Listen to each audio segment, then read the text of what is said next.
Hey everyone, it's Mark. This is my recap for Pokémon Horizons episode 31, The Song in the White Mist. This was the 1263rd episode of the Pokémon anime and the first episode focusing on Lapras of the 6 heroes. Let's talk about it.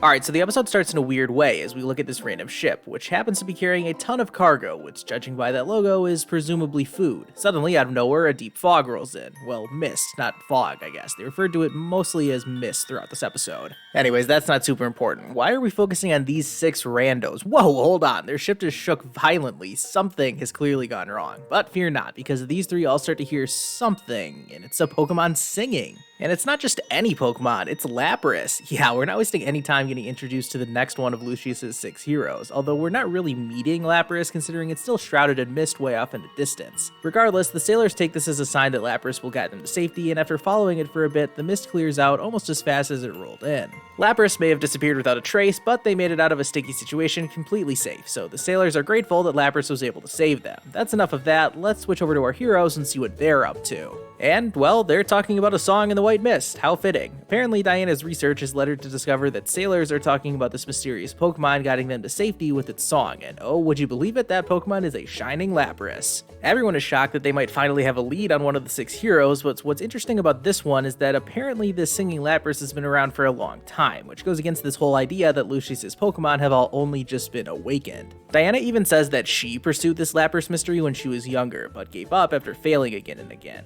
Diana must have really had it a lot tougher than Liko does nowadays. This lead isn't just based on rumors going around though, as Diana pulls up a map showing places where mist has started appearing. She didn't do this part of the research herself, we have Dot to thank for this info. Everyone else is amazed that Dot tracked this down, but she's quick to say that it was really easy to find this stuff online. Diana nearly quotes Ash Ketchum, which would have been kind of odd, and Liko is just amazed that her grandma even managed to befriend Dot. So with that, our heroes have their sights set on Lapras, well, in a manner of speaking at least, since they don't really know where to go. Dot says that one of the sailors who reported the mist is at a nearby port, so that's where they decide to go first. They meet up with the same guy from the beginning of the episode, and he recounts his tale of seeing Lapras. They get interrupted by one of his crewmates carrying some new stock on board, and they learn how the turbulence they experienced in the mist made them lose all of their cargo, but hey, who cares? Lapras still saved them from running into any more danger, right? He's so happy that even fist bumps his Floatzel. Wow, they really like fist bumps in the anime now, don't they? Alright, back to the Brave Olivine, and we see Liko and Roy talking about Lapras. Roy says they're really nice, he's even gotten to play with some wild Lapras that would visit the island he grew up on. Liko is excited to befriend this Lapras, and she hopes to ride on its back. They're interrupted by Ludlow and Quaxly's arrival, and it looks like Quaxly is Dot's Rotom phone. This adorable duck starts chowing down on the berries that the others were eating, and Liko is a little surprised that Dot would want to be recording this. Dot reassures her that this video is just for her own personal interest, and yeah, it makes sense. Dot basically never leaves the airship, so this is her first real chance to see one of Lucius's 6 heroes. You know, as long as we ignore the fact that Rayquaza appeared right outside the Brave Olivine, but that was before we even knew who Dot was, so let's just forget about that for now.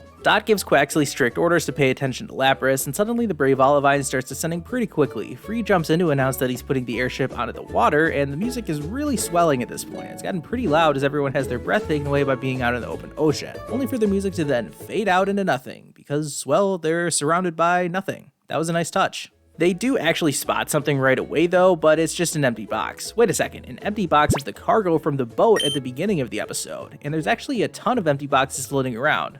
Please tell me you all have figured out the secret twist by now. Anyways, Terapagos perks up and our heroes think they might be near Lapras. Freed announces that he's slowing the ship down and tells the others that they better find Lapras. Roy is excited and for some reason really confident that this will be a piece of cake, unlike when Galarian Moltres basically tried to kill them. Ludlow is like, hey, you stupid kids, don't be making assumptions. Well, he doesn't say it like that, he speaks in his usual philosophical delivery, and once again has great advice in that the smarter you get, the more you realize the importance of being open-minded. Whoa, stop all the clocks, the mist is rolling in, and that fog came in pretty fast, didn't it? Well, it's the same as what happened at the beginning of the episode, and we see that same shining Lapras off in the distance, guiding the airship with its song. Freed and Cap watch on with intent, only for the entire airship to shake, again, just like we saw at the beginning of the episode. Since this is all playing out like they expected it to, everyone seems alright with this turn of events. They want to get a better look at Lapras, but they can't really do anything until they make it out of this mist. So, trusting in Lapras, they follow it. Terapagos steps forward and calls out to its friend, but Lapras is either ignoring it, or maybe it just can't hear Terapagos since it's so far away. And hold on, what's happening behind them?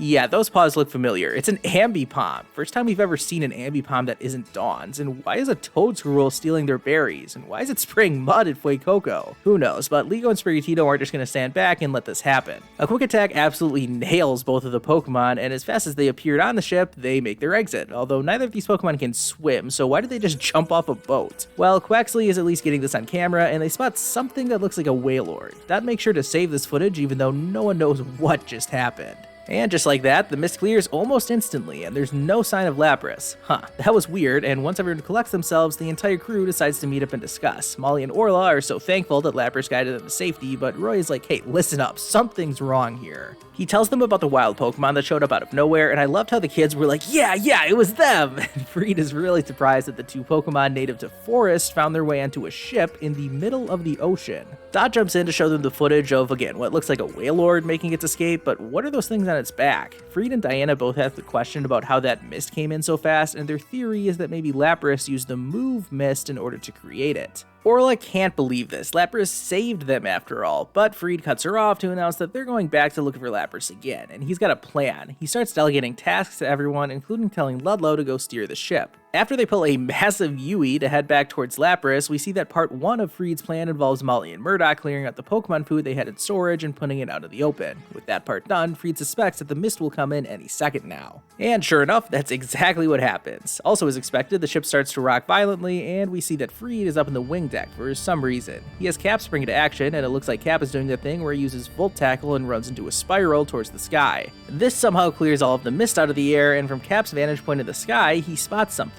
Just off the side of the boat is an entire group of wild Pokemon, and what a ragtag group it is. The same Ambipom and Toadsquirrel from before get back aboard the airship, and they immediately start going for the Pokemon food. Yeah, if it wasn't obvious enough already, Freed spells it out for you. This whole guiding lost ships thing was actually just a ruse. Liko can now finally get a clear view of Lapras. It's definitely really big like the other 6 heroes are, and oh wow, if it wasn't obvious enough that Lapras was a villain, it has this scar across its eye to show that it's bad. And to be fair, it's got multiple scars on its body along with a damaged shell. This rogue starts screaming at Liko, and with this dramatic twist, the episode comes to an end. Except wait, it's time for a brand new segment, Terapagos' Sparkly Exploration Diary. Oh my days, what is happening? We see Terapagos minding its own business, which is just annoying Sprigatito. The gist of this story here is that Terapagos was just following Sprigatito around everywhere, no matter where it tries to hide, but eventually Sprigatito has a change of heart and befriends Terapagos. Aw, what a wholesome story.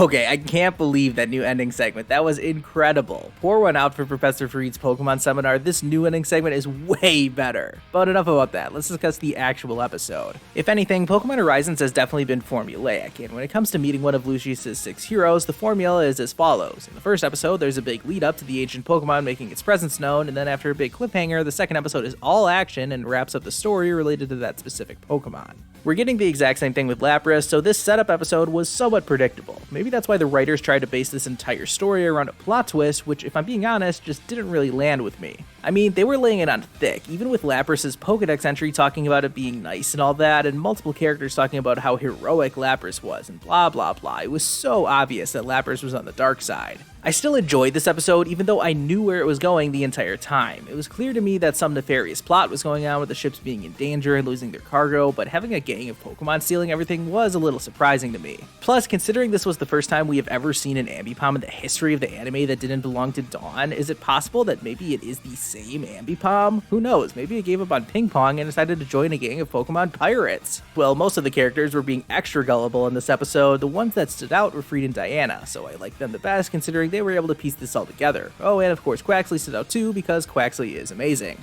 I don't really have that much more analysis than that, so I'm giving this episode a 6 out of 10 rating. That rating would have been very different had that twist actually surprised me. Like, this episode probably would have been around an 8 if it had actually shocked me, and that's why I'm extra curious to hear your guys' thoughts in the comments. Did any of you get surprised by this episode? For some reason, my rating does feel kind of low. Oh yeah, it's because I forgot about Terapagos' Sparkly Exploration Diary, and the fact that Nidothing was the guest of the Rising Voltacklers wrap this week. Alright, I changed my mind. This episode gets a 10 out of 10 rating. Ash, are you going crazy? The answer is yes. Okay, maybe not, but with this being the formulaic first episode in a pair, I think it's totally fine that this episode was merely setting the table for what is to come, so let's talk about that. The preview had a lot going on, and it was all centered around Lapras. Sure, it's probably going to end with Lucius' other 6 heroes helping Liko get through to Lapras, but we also have the intrigue of Terapagos regaining its terrestrial form, which is pretty exciting. I am also wondering about why this Lapras has this weird shining thing going on. What's up with that? All that and more will be discovered next week, but honestly, I may be looking forward to the next chapter in Terapagos' sparkly exploration diary more than anything else. We are so close to hitting 10,000 subscribers, so you better do your part and subscribe right now if you haven't already. And since like 5 people commented on my last review about Survivor Series, here's the one and only video I took that night.